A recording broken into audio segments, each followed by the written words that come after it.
Welcome to Arrow News Channel. Like and subscribe to update news around the world. A federal grand jury has returned a 3-count indictment against the Saudi man, Naif Abdulaziz Al Falij, after his fingerprints showed up on documents found by the U.S. military at an al-Qaeda terrorist safe house in Afghanistan.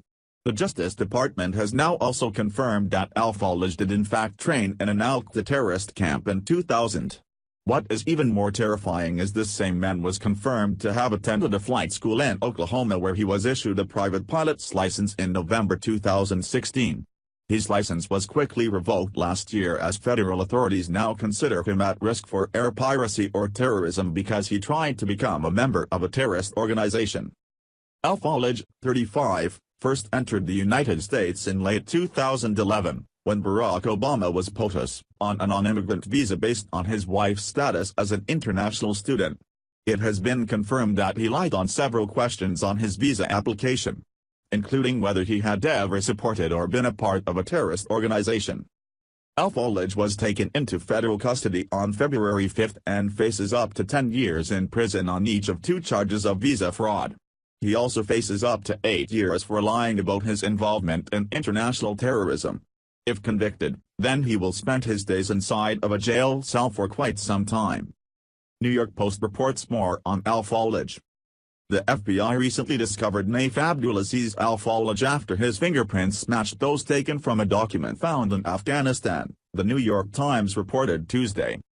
The captured document was an application to join the notorious Farouk camp, where 4 of the 9/11 hijackers were trained, according to the newspaper. Al Falij, who has been living in Weatherford, Oklahoma, with his family for several years, apparently filled out the application in 2000, when he was about 17, federal law enforcement officials told the Times. At the time, the terror group founded by Osama bin Laden had already made its intentions of attacking the U.S. and its allies known around the world. Anyone who tried to join the camp would have known that al-Qaeda was a terrorist organization, the feds said. People applying to join the camp needed an invitation, as well as a reference from someone trusted by al-Qaeda, before filling out what was known as a Mujahideen data form, according to the report. Recruits learn how to use weapons and explosives at the camp before joining the ranks of jihadists fighting with al-Qaeda or the Taliban in Afghanistan. Al Falij, 35, who came to the U.S. in about 2011 on a non-immigrant visa, earned his private pilot's license in 2016. According to public records and American officials. Non-citizens are required to provide fingerprints as part of the licensing process.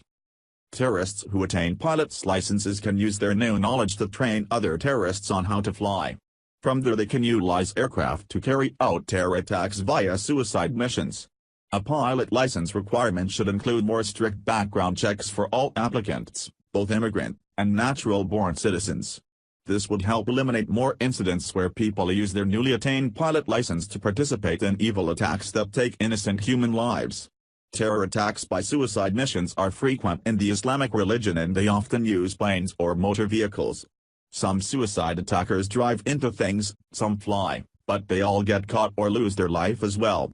They don't accomplish anything that has a meaningful purpose. Victims perish, and the rest carry on because humans are resilient. Our country should be careful about who attains pilot licenses. If the wrong person attains one, then joins a terrorist unit like al-Qaeda, then people could lose their lives. America needs to put political correctness aside and promote common-sense security and protection for all. Leaving Barack Obama aside, George W. Bush wasn't much better. Even though he wasn't at fault for when we were attacked on September 11, but he refused to secure our nation. He could have sealed the border and stopped immigration from areas where people despise us.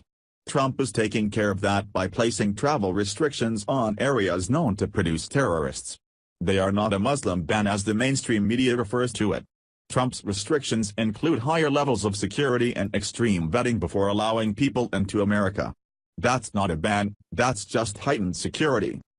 Please share if you want to prevent terrorists from attaining pilot licenses and also secure the American borders to protect us from evil.